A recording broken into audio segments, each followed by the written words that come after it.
smart everything, that's essentially where the direction the consumer electronics space is going towards at the moment. One particular area that's been generating a lot of attention is streaming media, where our appetite for multimedia content has been insatiable. When it comes to adding the smart aspect to our television sets, the Roku 3 aims to be the undisputed king in the space.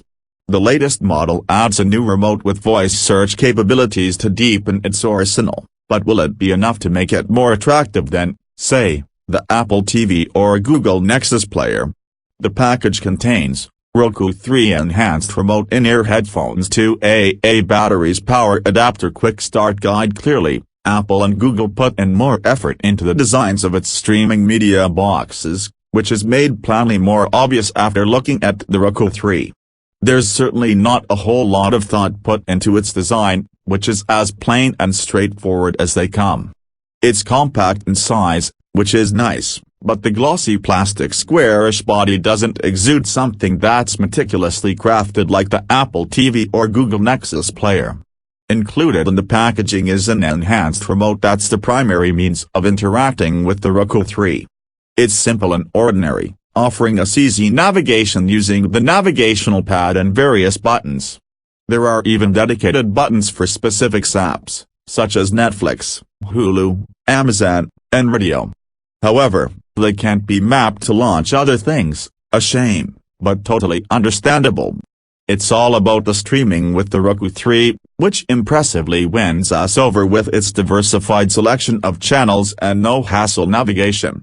While the visuals aren't as slick as its rivals, it makes it up with its peppy response. Like seriously, this thing moves like how the wind flows through our hair during a windy day. It's just that swift.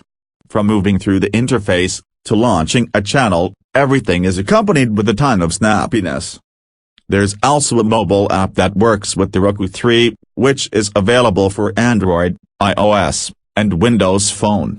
Essentially, it's a utility app that transforms your smartphone to the ultimate control center.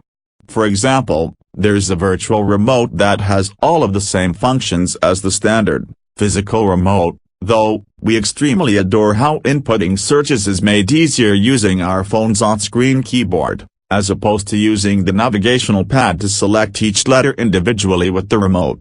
Wireless or wired, it's a matter of preference to what's most ideal for you. In our case, we went with the hardwired Ethernet connection because it's within close proximity to our router, but as an alternative, the wireless Wi-Fi route is there as well. Both Apple TV and the Google Nexus player might look more visually appealing, both in design and in how their respective interfaces are laid out, but the Roku 3 impresses us with its simple operation and the diversified selection of apps it has to offer. There's just no comparison, as the Roku 3 caters to a wide range, not only for the expected services, think Netflix, but even additional ones that some folks wouldn't be aware about. Right there with the gang, the $100 cost of the Roku 3 is priced accordingly enough to make it a viable option if you're looking to pick up a versatile streaming box. The entire package, we feel, favors function over form. While some take pride in design, it's not really something that we feel as being an important quality for something that's rarely going to be seen by people. At the core of it, though, the Roku 3 delivers meaningful experiences with one of the deepest roster of streaming apps at its disposal, while also adding small features as well, like the private listening via the headphone jack. Apple, Sony, Microsoft, and Google, they all better watch out because the Roku 3 manages to hit the bullseye mark. Thanks for watching. Subscribe for more tech. Love you all.